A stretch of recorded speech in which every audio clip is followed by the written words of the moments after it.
Today's episode is sponsored by Brightco Insurance. What's up, Chillas? Today we're with Adrienne Gardner of The Gardner Effect, and we're talking about venue red flags and all the unsexy parts about venues. Adrienne, so excited to have you with us today. I know there's so much we're going to unpack. Most of it might even be a little disgusting, but we have to let people know the ugly truth. Absolutely. It's engagement season. People are going to start shopping for venues. If you can, I suggest you hire a planner first, but then jump into your venue selection. And unfortunately, they are not apples to apples. They're all going to be a little bit different. So hopefully you guys will walk away today with some tools and some ideas to help you select what's best for you. So that's what we're going to do today. Yeah. Adrienne, just give us a brief background on you and your career in the wedding and event space. Sure. So I've been doing events in general for, I think, about 25 years. So I started off as a planner. I am out of Denver, Colorado. So I did planning. So I think I've done close to 400 events or weddings at this point. So lots of weddings. And then I jumped into venue management. So that's kind of why we're talking about this today. At one point, I had a company that managed 5 different event venues in Denver. So, and they were all a little bit different. So that's my background. And now I do some consulting and coaching, and I help event businesses mainly with their sales and customer journeys. So that's me. I'm glad you said that they were all a little different because not all venues are created equal. And that's something we're definitely going to break down today. So when we're starting to search for our venues, whether we have a wedding planner or not, and which also makes a huge difference, like you started to mention, because they can really help you navigate this even easier than when you're trying to do it on your own. I can speak from firsthand experience. Don't do it on your own if you can help it. It's a lot. But what are some of the things we should off the bat be looking for? Totally. Well, first and foremost, whether a planner is involved or not, you really got to start with a budget, right? And there are tools online. They've gotten a lot better. I would say at one point they were very inaccurate. I'm sure people have come on this podcast before to tell you that, but they have dramatically improved. So number one, kind of looking at what you are willing to spend overall, right?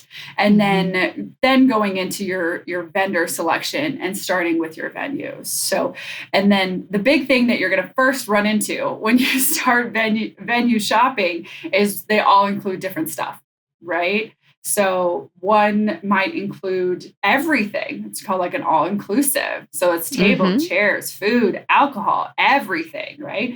One might have nothing. It is building. It's a building, no tables, no chairs, no coordinator, no nothing. Right. So, and then some of them might fall a little bit in between. And there's pros and cons, of course, to what all these facilities include. And some are newer and some are historic. And I know historic, you can run into a lot of issues with that. Oh, my gosh. Yes. I managed in his historic venue and I loved it. I loved the history behind it. I thought it was so cool. When I gave a tour of it, I could tell a story about that building. I loved it. But on the other hand, if you told me you had a 10-piece band, I'd say, okay, so this is the only spot where I can do that, and I have to split the power. So if you have a desired, if you are after something specific, like a big band, like make sure when you're doing a tour, you tell them that, because that might make a difference. And you don't want to know about that until you're 30 days out and your venue's like, wait, what? Yeah, no, that's a great point because you really want to start kind of thinking about the full vision and what are negotiables and non-negotiables. And it's going to kind of fluctuate and change throughout the process. But off the rip, you should know. So when you're looking at venues, like, hey, I would like to have an outdoor ceremony, but indoor, reception. Not all places are going to accommodate that, and maybe they can accommodate that, but they can't really accommodate a rain or snow plan B if it does, and you can't have that outdoor, or like you said, power and lighting are so ignored. And I get it. There's a lot to consider, but lighting and power is so important. Everyone's going to have different priorities to what you just said, Leah. So I think it's important as well as defining your budget, but define what's really important to you on your wedding day. And it's like, yes, if you really want to get married outside, amazing. But then also some couples are just terrified of rain ruining their wedding. Then take that off the table and go look for a beautiful indoor facility. Right. So if that's going to keep you up at night, like why deal with that and go look at, there's plenty of other options that will work better with what your desired outcome. And what you're saying about lighting could not be more crucial. From a ballroom to a warehouse, your photographers will appreciate you taking into account like how the place is going to look in photos after your event.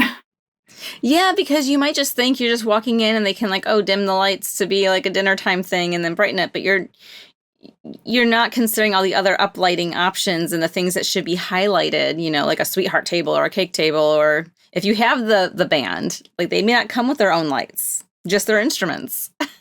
Right, exactly. So looking at, and I've had plenty of couples that, lighting and decor is a priority for them. I want it to look like this.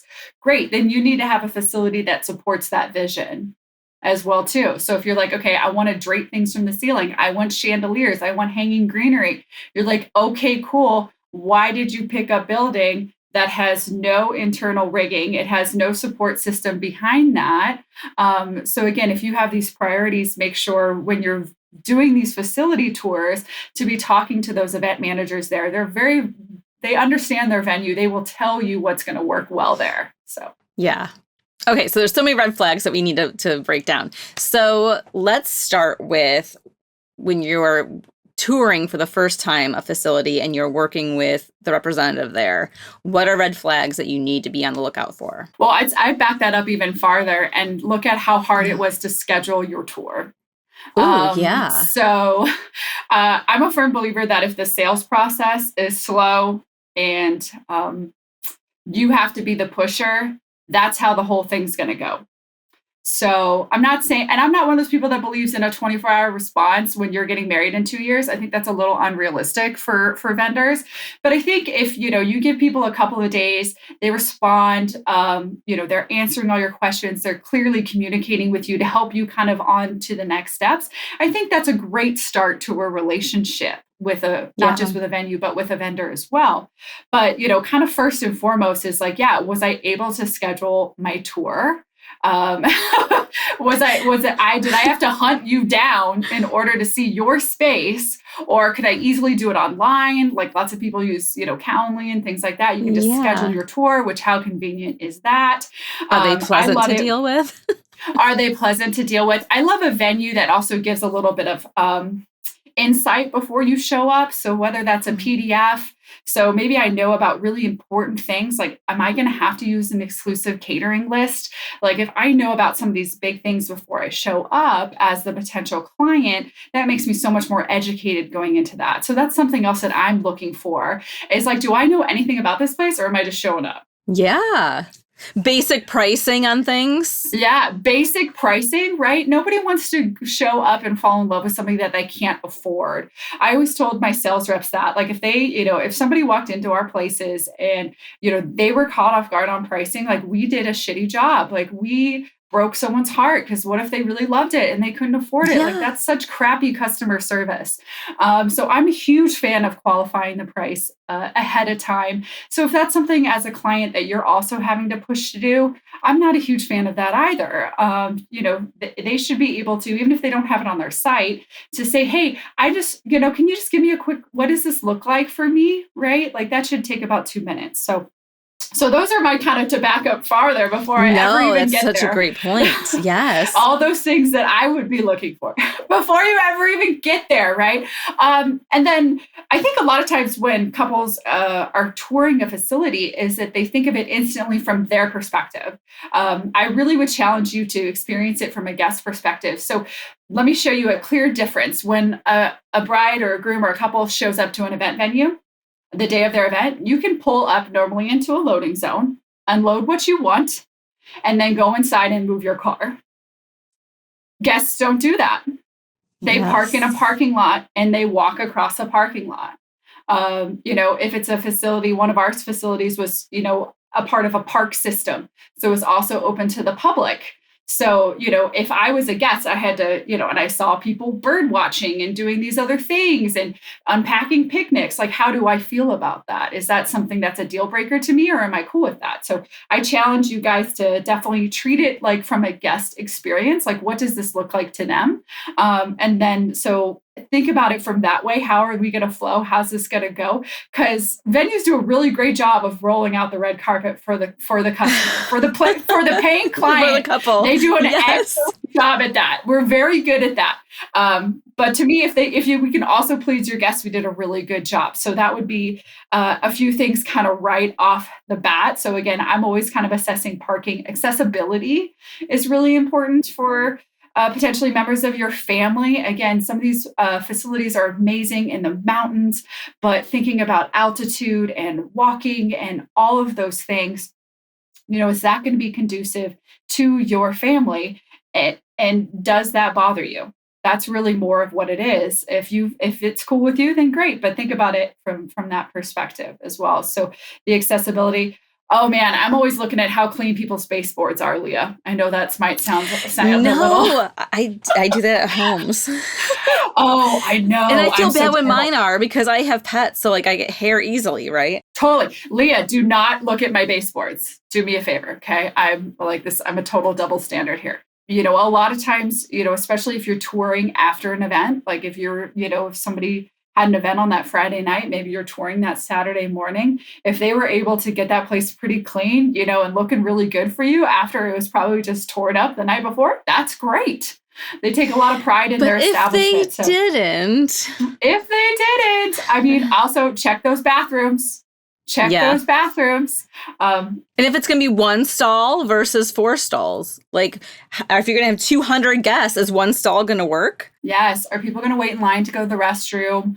And that goes to waiting in lines in general. So definitely asking those managers, like, how do you configure this based on if I have 200 people, where would you put a bar? Where would my dance floor go? Like, ask them to kind of help you kind of create that vision. A lot of times they'll have visual aids and layouts and things like that to show you guys, but it's definitely nice to just kind of course, get their perspective on that. But yes, cleanliness is unbelievably important. If they're showing you everything, right? So I've been on venue tours where somebody will like walk by a bathroom and be like, oh, here's the bathroom. And then try to get you to keep going. Yeah.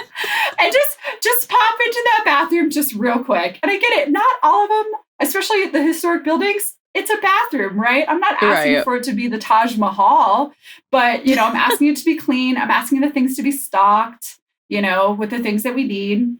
And that's about it. No, I'm so glad you brought that up because I recently toured a newer venue here in Cleveland, and it's amazing. Aura, it's awesome. It's an old warehouse that was converted, but like they made a point to be like, oh, hey, you can go check out the bathroom. And it's awesome. Like, it's a nice bathroom. It was super clean. Like, they had cool decor. Like, they made sure. And they also took pride in the getting ready rooms for grooms and brides, the couple. The female-led one was, pink and white and kind of girly, but not to the point where, like, if it's not your vibe, you're going to be, like, nauseous. They had neon signs or whatever. It was fun. They had makeup chairs and the specific makeup and hair lighting. So you had good lighting when they were coming to work on you. And the more male focused one was like a cool man cave with leather chairs and a video game player and, those bar are super cart. Cool. But there was details, right? And those details can go a really long way.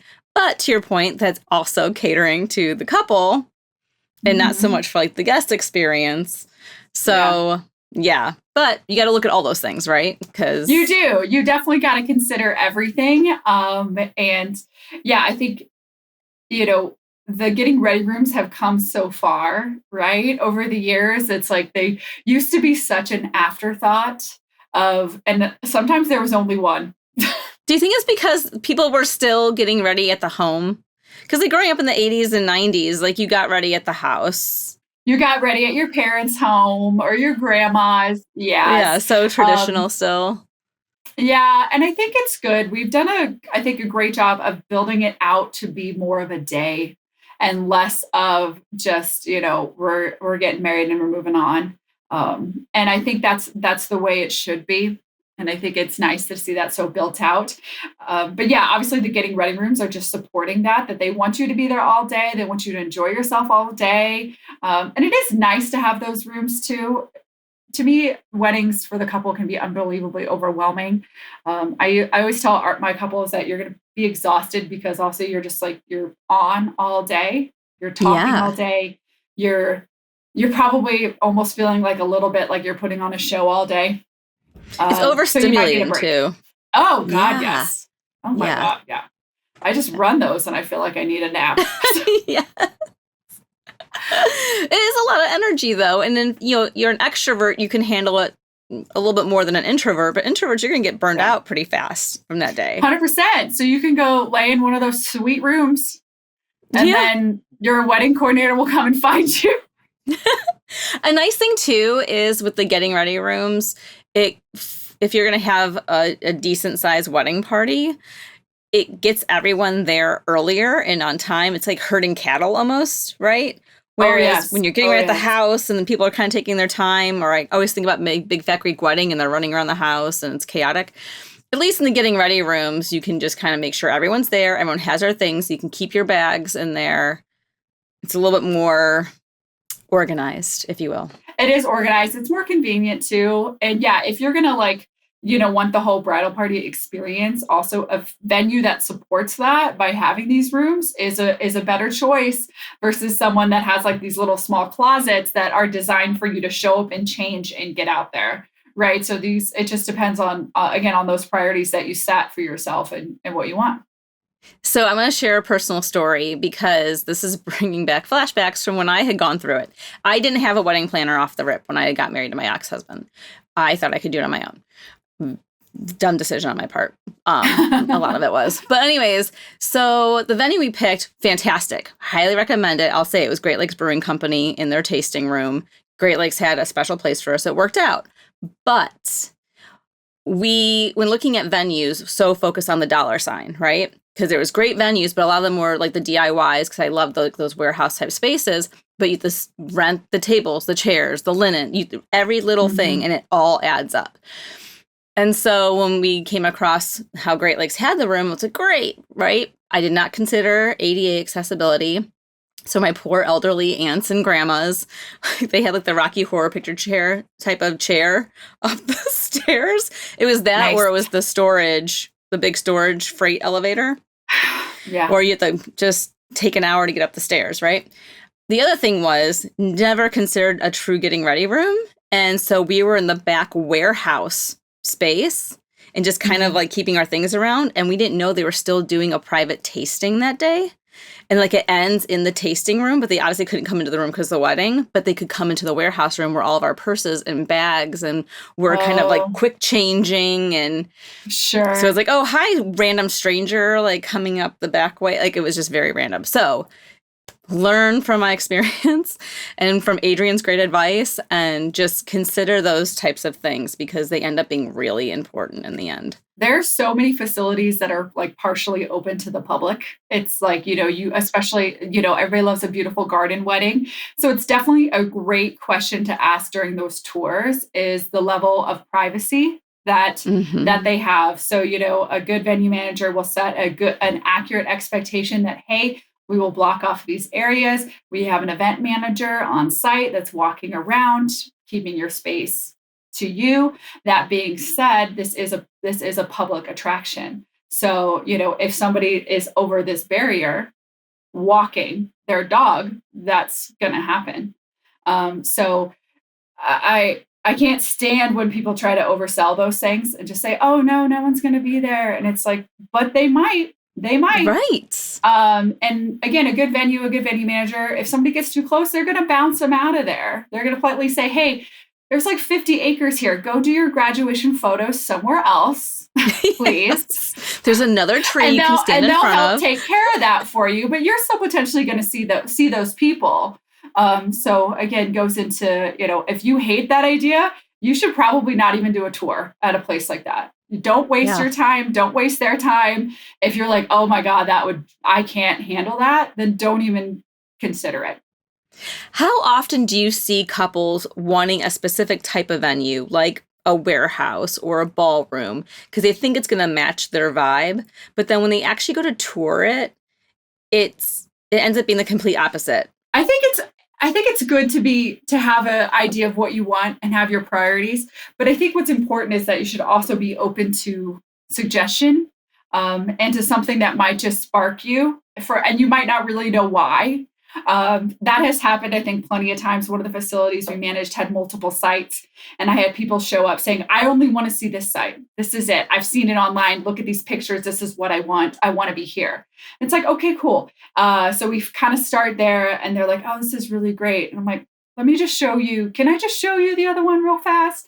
You're here. It's a beautiful sunny day. Let's just walk over and check it out. Right. They get down there, and maybe it's the same time of year. And I was like, we get really great leaves down there. Let me show you. I can't guarantee you in case it snows early. I'm sorry, but right now they're beautiful. Let's go see what it could look like.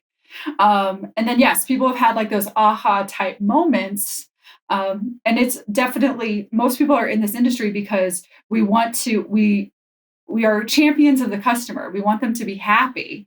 We are people pleasers. So if it's not if this isn't right for you, let me help you find something that is. That's why I also like the venue network in these cities is so great. It's like, hey, I don't have availability on this day. I'm not really the right person for you. Have you checked out this place? Yeah. But yes, I think to your point, it is so important to be open to something that might light you up. To maybe like your fiance did, maybe the same sort of like, I wasn't expecting that guy, right? Yeah. And look at it, look where you are now. Like I wasn't expecting Right. to like this tent. I was thinking I was going to want this, and now I'm in this tent, and I just love this so much. I feel it. I see myself here. That's a green flag you brought up also, is if the venue you like, if it's not available, or they don't think you're a good fit because the vendor may not feel like you're a fit for them. If they do offer up other places, that is a good green flag. And they're not just like trying to hoard people and be like, oh, not available, not for us, bye, good luck on your mission. Absolutely. And especially that can be from availability, can be from vendor selection. Like, hey, I have this specific caterer. Can I bring them in? No, you can't. Yes. But this venue, they allow this. So, and I do believe all that stuff just kind of circles back to you in a great way from a vendor perspective. So, but yeah, just doing the right thing for the client. Let's talk about the catering and other exclusivity things, because that was something I learned in my process also, is like not all venues will let you just bring in whoever you want. Some will only work with specific people. So let's talk about that, Adrienne. Tell us some of those red flags we should look out for. Yeah, let's do it. Okay, so there's pros and cons to venues with exclusivity, right? So let me kind of do that first, and then I'll kind of give you the red flags. So a pro, okay, let's just take it from the caterer's perspective. So I'm a venue. I just have tables and chairs, but these are my 7 caterers that you get to pick from. The good thing about that is they're proficient in the space. So they know the rules, they know the regulations. There won't be anything like mom having to take out the trash or some awful disaster at the end of your wedding, because they know what to do. And the venue requires that they know what to do. Maybe they have additional trainings, they have their insurance on file. There's been a vetting process. A good venue also has multiple price points for their caterers. So the facilities that I managed, I tried to have a low, middle, high. So then based on my clients said, hey, I need, this is my budget, be like, okay, great. You're going to fall in this middle bracket. These 3 would be the ones I would suggest you talk to, just to kind of help that client, right? So that would be number 1, is one thing to be kind of looking at with the exclusivity is the price points of these caterers. A lot of these venues might have sample menus and things like that they can send you as well too, to kind of give you an idea. So that's a great thing, is that they're proficient in what's going on, right? Sometimes a client might think that this narrows their choices. It can and it cannot, depending on what your choices might be. If you're after like a taco bar or a mac and cheese station and these sort of things, most of these vendors can supply that to you, right? But if you have some sort of specific cultural cuisine that you're after, yes, this might not work out. So again, I would talk to that venue manager about that specifically and about your needs specifically if you're kind of after that, right? Oh, can we just actually touch on that? Like, Yeah. I think it's important. If you have specific religious or cultural, like if you need kosher, you really probably need to make sure that venue can supply that, or you can bring it in. Absolutely. Yes, absolutely. So a lot of times a venue will have a part of their contract that if their vendors cannot satisfy what you need, with permission, you can go off the list.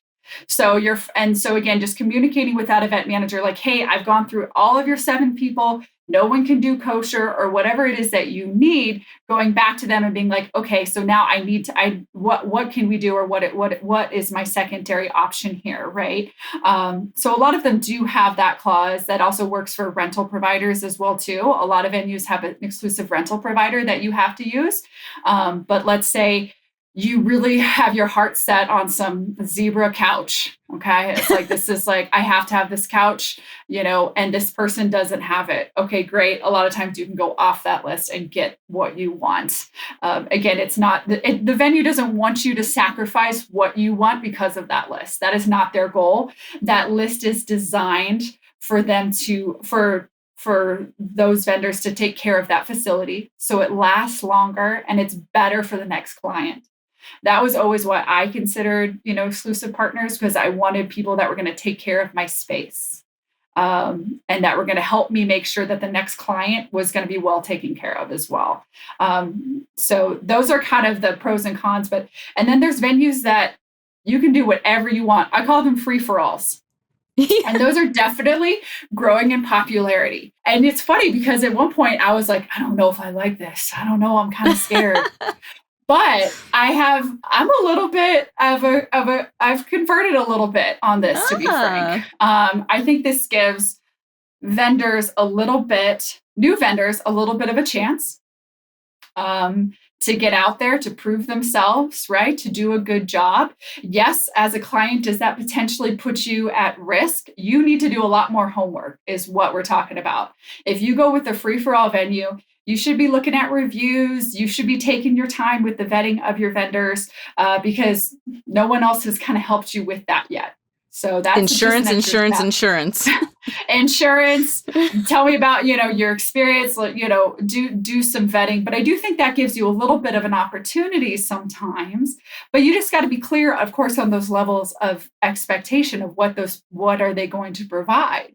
I think sometimes what can happen is, unfortunately, a couple might get looped into a caterer drop-off situation, not because they didn't understand, they just didn't understand staffing was not a part of that until they get closer to the walkthrough and somebody's like, oh, hey, who's taking out the trash? Who's setting up your tables and chairs? And they're like, wait, what? So again, it's legit DIY. It's legit DIY. And if that's what you want, awesome, go for it. Yeah. And just be wary of that, because sometimes when you do a drop-off caterer, then you hire event staff, then you call in favors from your friends and family. How much money did you actually save? Yeah. And you have all this creative freedom, but I think it does tend to skew a little more expensive than a venue that's more of the all-inclusive, if you will. Yeah, I think that's where the budgeting comes into play, and have multiple working versions of this. Because, sometimes when you break it all apart, you don't save much. And again, I'm always a big fan of what is the value of your time as well. Versus some people want to buy their own linens versus rent them. A good example of this is like, okay, great. That linen is going to come folded, heavily seamed. So you're going to need to wash it, dry it, iron it, and you're going to do that 30 times. You're going to ask your mom to do that. Okay, that's fine. That's what's your mom's billable hourly rate. Yeah. I feel like my mom would say 100 an hour. No, it's so funny you're saying this, because my boyfriend Dave was literally just saying the same thing the other day, because we're doing like housework. And I was like, okay, what can we do on our own and what do we need to contract out? And he's like, my billable hours are X amount. He's like, and I don't know if I have the time and bandwidth for that. So I may just need to pay someone to do this project. And it's like, that makes sense. What is your billable hours? I love that. Mm-hmm. Yes, absolutely. But again, I think that the exclusive venues versus the non, kind of free for all type. Again, it's just about your priorities. It's about what you want. Somebody's like, I have to have a food truck. I want this specific type of food. Awesome. You should look at a more of a free for all venue and then support it with staff and just know that that's the road you're going to take. Right. Versus if you're like, I want things a little bit simpler, a little bit cleaner, then somebody that kind of has it a little bit more planned out for you is going to be a better choice. You saying food truck? I have yet to be at a wedding that's had a food truck. With that, do we have to consider that like the general public might be coming up and trying to order or get the food from in line with your guests? Like, that's sometimes, what I picture. Yes. Yeah. Sometimes, yes. Also depends on the facility, right? Yeah. But yes, 100%, that can be a thing. But a solid event management team will help you with that. They'll kind of usher people away. But, a lot of times with food trucks, you do bands and things like that. And it feels a little bit more structured than what you might think of. Like, it's not like a food truck at like a concert. It has a little bit more structure to it. So it's actually fairly easy if you have people there that, got their heads on straight to make sure that, somebody who's walking their dog doesn't come up to your food truck and ask for some tacos. And then you pay for their tacos. So, I mean, if I saw one, I'd probably be like, hey, may I try your tacos?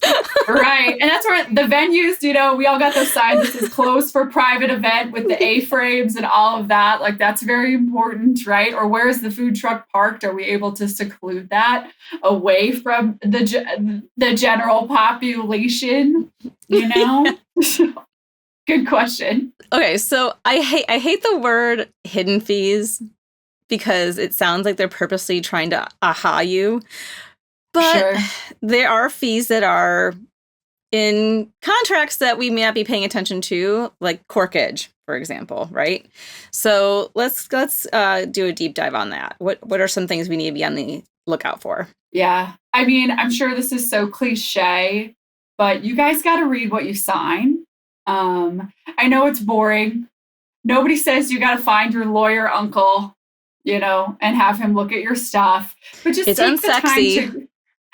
But take the time to go through it, number one. And then, go back to them with any questions. Like, hey, call them up, send them an email, be like, hey, I have a question about a few of these things. And yes, there's things like corkage or like, they don't do it as much as anymore, but hotels used to have these lovely cake cutting fees, which kind of snuck in there. And you're like, how much per person to cut my cake? Wait, what? Until you got it on your final bill and you're like, wait, what was that?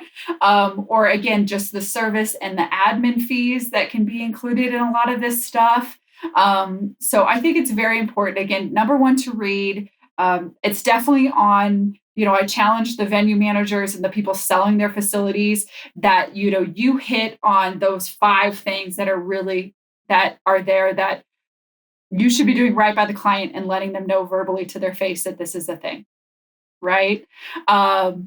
It's just doing the right thing. So an example of something like that could be, cleaning fees, right? As basic as that. It's just like, if your caterer or your vendor doesn't do a good job, I have to charge you on average an additional $500, right?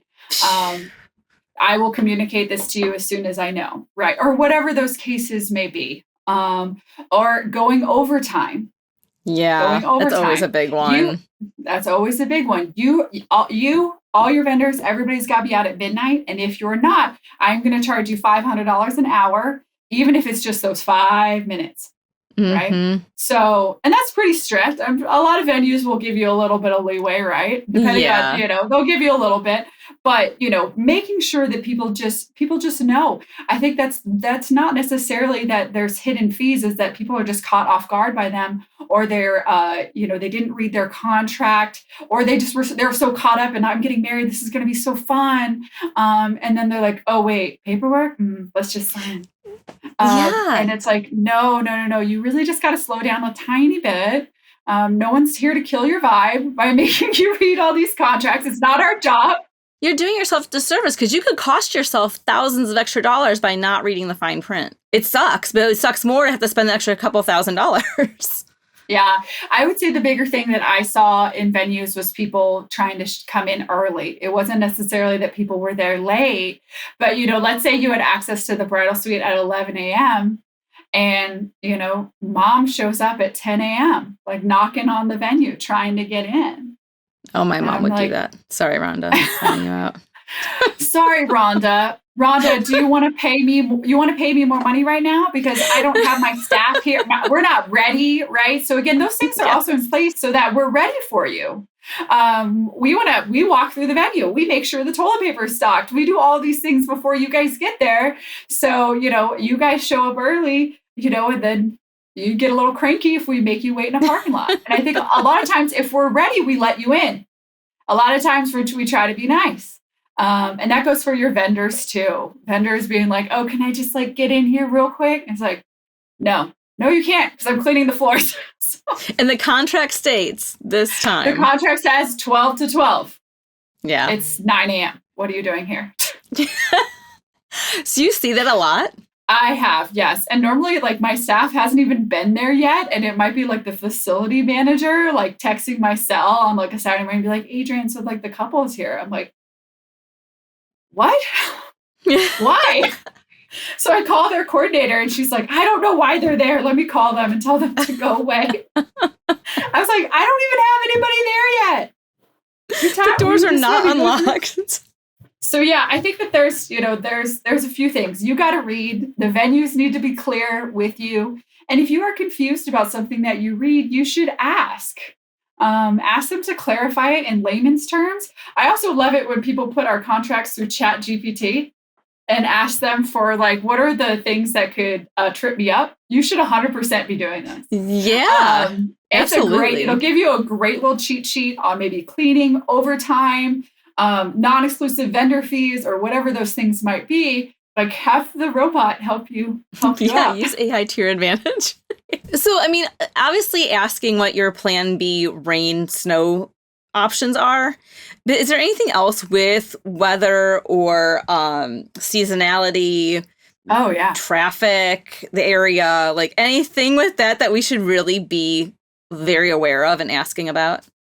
Oh, my gosh. Yes. Okay. So anybody who is in like a metro area like Denver next to a mountain, right? So you have the metro type venues, right, that are around town. And then you have stuff up at the mountains. So a few things. Number one, if you're getting married in any sort of thing that could be impacted by snow, what is your snow removal plan? Parking lots, walkways, etc. Like, how does that go? Just walk me through that real quick. So also, if you show up for a tour and it's snowing and the pathways aren't clear, maybe if it's early in the morning, maybe give them a little bit of leeway on the parking lot. But, if the pathways are not safe, then all of these things, like be thinking about that as well. That's important to consider. And then when it comes to seasonality, oh man, the difference between, for us, and I'm sure it's similar in other communities, the difference between I-70 traffic on a Saturday in October during leaf peeping season and when you probably toured it on a Thursday in January is night and day. 1 hour drive, 5 hour drive. Not saying that should deter you from selecting that venue. It's just knowledge that you need to have, that your vendors need to be aware of, so that everybody can try to get there on time to help to make your wedding great. You actually have a story with that. I have one way to go. Tragedy. Just kidding. I have a Greek tragedy, Leah. I don't have a story. Okay, so for any of my Denver friends, this was up in Silverthorne, down in Denver. You got to go through. We have a tunnel on 70 here. For those of you who are not from here, they accidents happen in this tunnel fairly regularly. There's a way to go up and over. But if there's snow or if there's just lots of traffic, this is also not ideal. Plus, if you're stuck, you're kind of stuck. Yeah. I was lucky enough that I beat the accident. But then my DJ, my caterer, my alcohol, my photographer, everybody was stuck behind this accident. So I get to the venue, we're clocking the traffic. It's not looking good at all. I'm texting with the catering manager. He's in the truck. He's just like, Adrienne, I'm really worried. I don't know. I don't know how this is going to turn out. Like, we're not moving at all. We haven't moved in Right. 2 hours. It's like, okay, so first thing first, I take my timeline and I rip it into tiny pieces and I throw it in the air like confetti. And I say, okay, we are screwed. So let's figure out what we can do. So my first plan was, I went and I got all the groomsmen. And I said, you're not dressed yet. You're helping me set up this entire event because the staff is not here. And anything we can do to get done before people hopefully get here is going to be our goal. So I had them do ceremony chairs, the entire reception set up. And they were so down. They understood that it was a problem. We just had to solve it. We wanted the couple to have a great day. So we just had to come together as a team. And lucky enough, the officiant was a family friend. So we were able to do ceremony. And everyone had stayed up there. Luckily enough, again, none of the guests were. This was just a vendor impacted problem. So and the caterer showed up during the start of cocktail hour.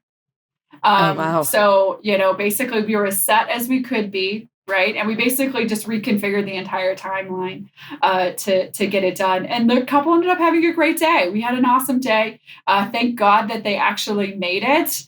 If I was Googling local Silverthorne restaurants to see where I could get food. I was starting to go through that in my head.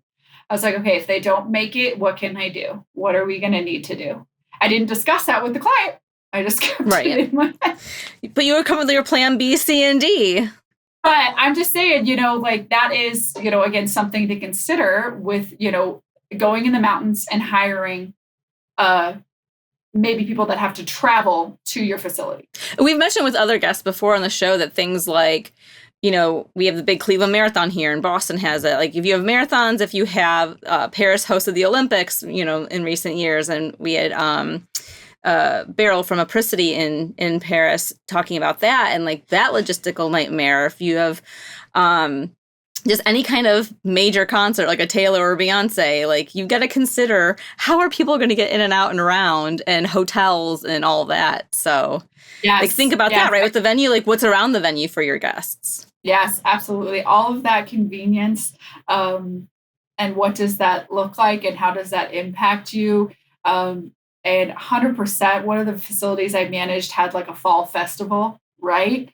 And like, there would be fall decor throughout the facilities. So it's like, yes, it's not in your event venue, but it's over here. And if you want to take photos over here, you can do it next to this giant pumpkin. And you definitely know what time of year it is forever. Some of them are like, yes, I love pumpkins. And other ones are like, oh God, I hate that. I'm like, well, I'm glad that you are making an informed decision. So.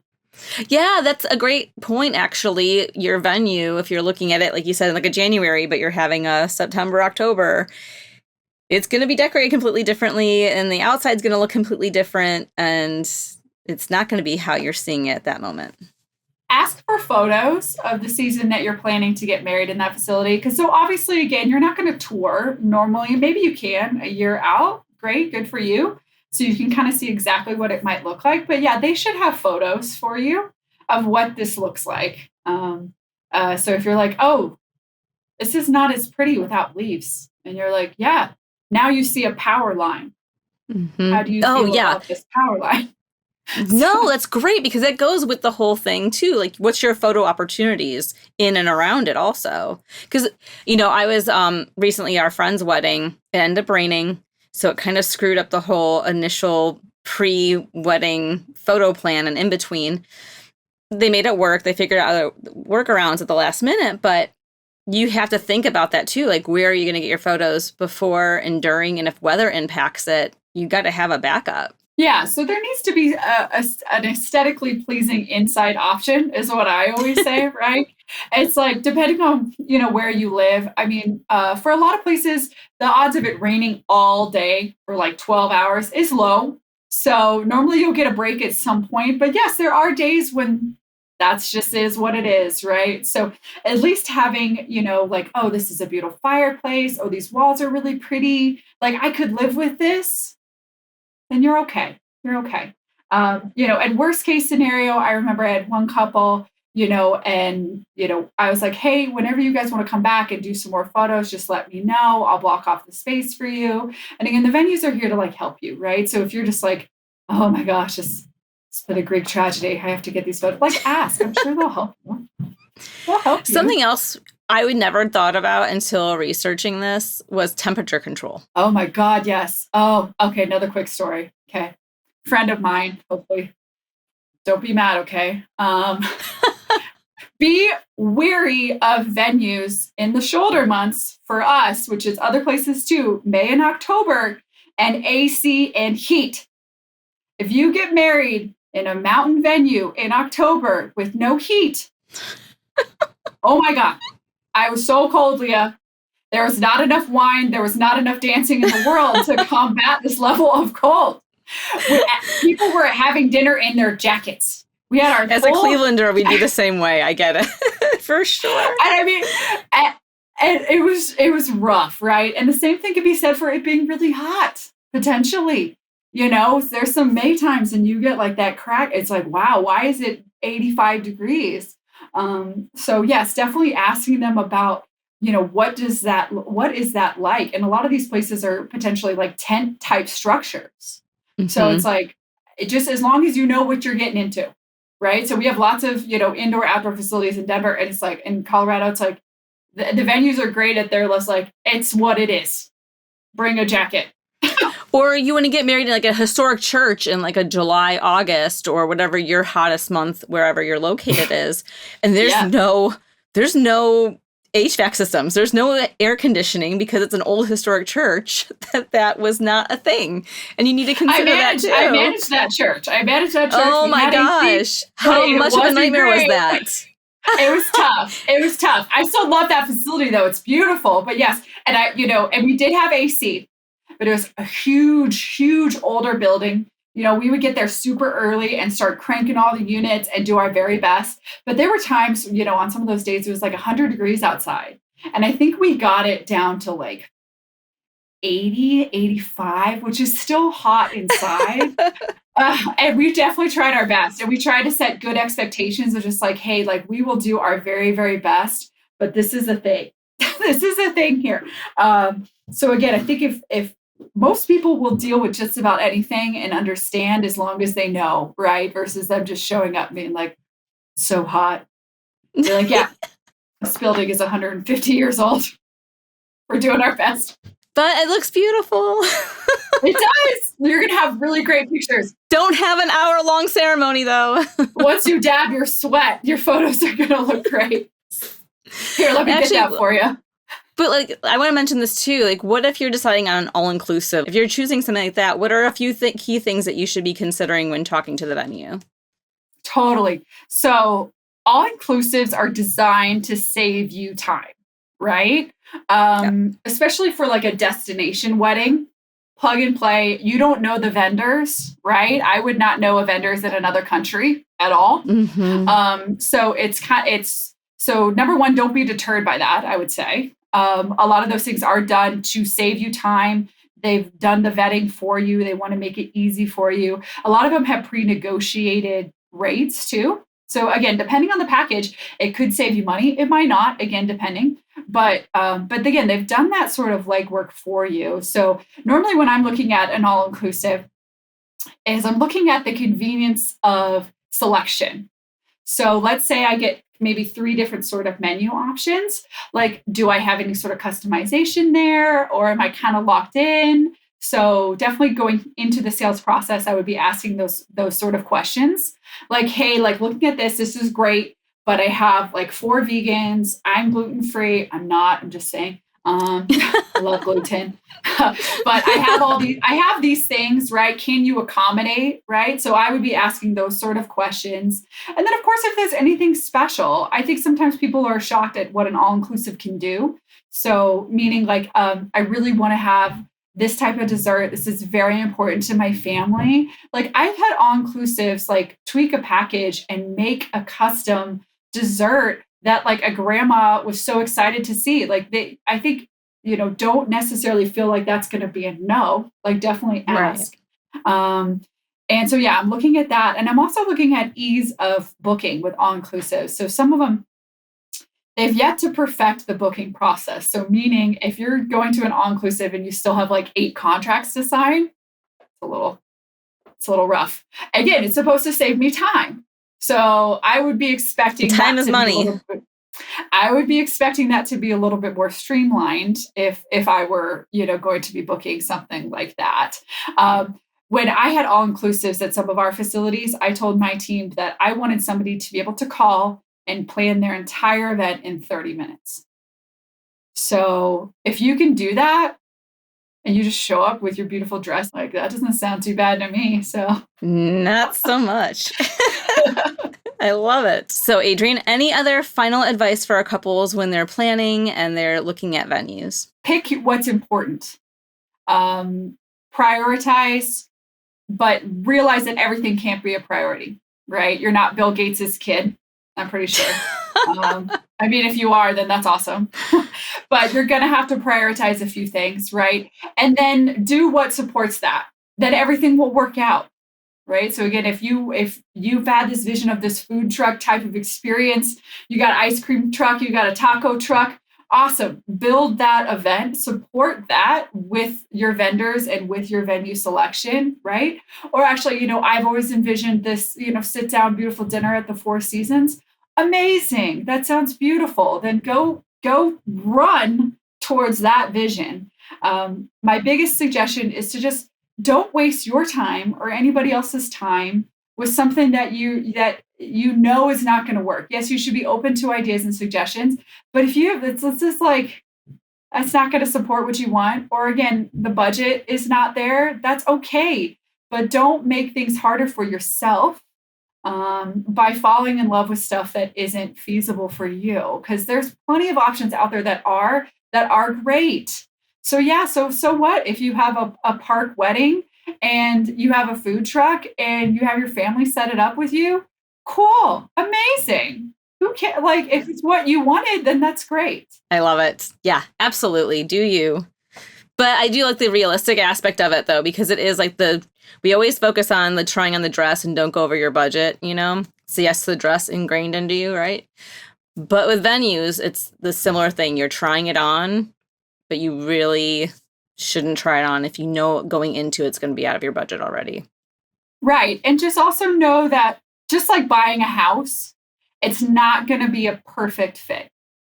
So there's going to be something that you're probably going to have to compromise on. Maybe it has the best views you've ever seen, but the getting ready room's a little small.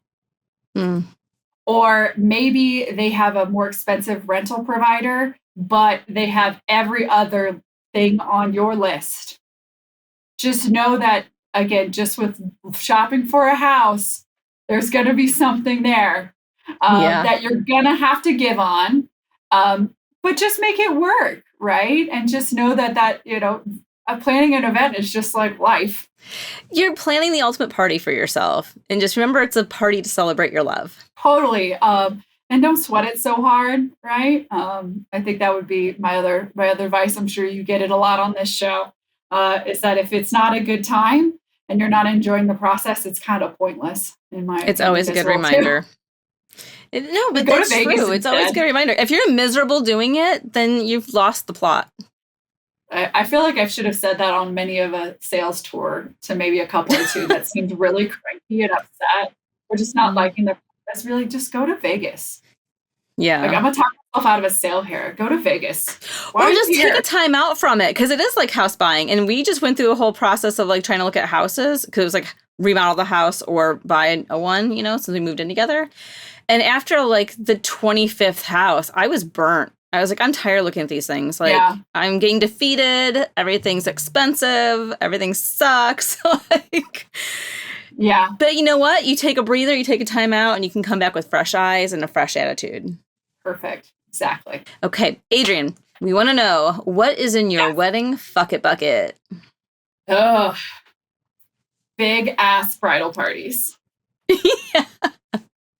Bridal parties that have like 10 and 10 and 15 and 15. Oh my God. Number one, I don't even have that many friends, so I don't understand. But also, like from a coordinator's perspective, I feel like I need another person to just wrangle this mess of human beings. And I don't know, maybe it's just my experience, but I feel like the bigger the bridal parties, sometimes the less helpful they are. Like I've had really No, big it's true. parties where the maids of honor are like, the bride is off in the field, like doing photos, trying to wrangle her dress. Like I'm kind of running out there to help her while doing 100 other things. And I go into the bridal suite and the two maids of honor are like FaceTiming and taking fucking selfies with their lights and shit. And I was just like, and I yelled at them. I was like, get out there and help her right now. I was like, what are you doing? I was like, Yes. what is going on? So I think that, you know, the bigger the groups, I find them less helpful. And I also would challenge, like, who really do you want next to you? And it doesn't have to be, well, I was her bridesmaid, so now she has to be mine. No, that's not how you should think about this. I think that's such a, don't do that. So many people do that though. And it's so easy to, right? I know. And I'm sure it's uncomfortable and it's hard, but also it's like, this is your one shot at this. This is it, hopefully, right? So, I mean, oh man, pick the people that you want. There's so much to this. So someone did mention on the show before that the bridesmaids now are more like the hype girls, where it used to be more like secondary sisters or secondary moms that help, you know, decorate and make things and all that. Now they're more like the hype girls, which is fine, whatever. But you just saying about how, you know, like the exchange of, well, I was her bridesmaid, so, you know, whatever, just made me think of Steel Magnolias. Did you ever see the movie? When she's like, 8 bridesmaids, and she's like, Julia Roberts is like, yeah, Mom made me have my cousins and Margie St. Maury. It's like, that happens still to this day. It Mom totally said my cousin does. has to be in this. I know. And I'm sure that puts you all in a tough position sometimes, especially if they're paying the bill, right? That's going to make you feel like you kind of have to do it. And I sympathize for you. And if you have to do it, you got to do it. But I just think some of that is just nuts. Like, if your processional takes 10 minutes, fuck it. Yeah, exactly. Yes. No, we're still going. Loop the song, DJ. We're still going. We didn't even get to the flower girls yet. Oh my God. No, I'm like, I love when I have to tell DJ that. I'm like, have you seen this list? They're like, yep. I'm like, how long's that song? He's like, don't worry, it's 8 minutes. I'm like, oh, perfect. What else is in your fucking bucket? Oh, so many things. Just kidding. I think like a lot of people, long toasts, long drawn out toasts that are emotional by nature. Put those at your rehearsal dinners. You know, give that person that opportunity to have that intimate moment. I think that that's so nice, but your college friends don't care. So, and that's tough because they start wandering around. There's a little bit of side chatter. That person feels disrespected. And, you know, just an advice about toast is everyone always has like a one funny friend. Do not put them, okay, in front of your emotional friend. That's me, okay? Think about your order. Let your funny person take it home, okay? I've seen this happen one too many times where somebody goes up there and slays and then somebody comes up behind them and they're like, okay. And I'm like, yeah, that sucks for you. This is going to be End on painful. the lighter note, right? End on the lighter note. Yes, let that person, everyone has that one charismatic friend. Yes, put them last. Or if that's your dad, amazing for you, put dad last. Let him take it home, okay? But yeah, I would say, I'd say a lot of that. But, you know, I think over time, the level of formalities has kind of started to tweedle down a little bit, which has been really good. The garter toss, the bouquet, all of that can obviously to definitely go for me. I can even toss a cake cutting. I'm good with that.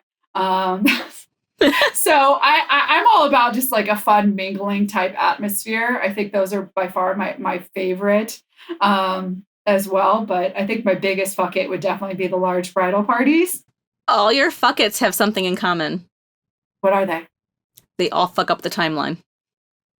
It's probably true. I do like it. You know, I do think I am personally offended when a vendor is just like, oh, Adrienne, hey, this looks good, but we need to account for running behind. The fuck we do? No. And I think you're right, Leah. Like, I do like things to move on time. And I like things moving on time because normally the last 2.5 or 3 hours is like the couple's only time to not be pushed around. Yeah. So I always tell Drunk them, on like, the dance floor. I want to get you to that. I want to protect that time. So if all these other things kind of impede to that, like this is kind of how we end up with, they're like, oh my God, it's already over. I'm like, yeah, it's done. Goes by so fast. But yeah, that's true. I don't like people messing up my timeline. Back off. Adrienne, I could talk to you all day, and I can't wait to have you back on the show.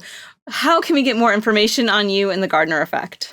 Yeah, so my Instagram is just at Gardner Effect. GardnerEffect.com is my site. You can always check me out, follow me, all that good stuff.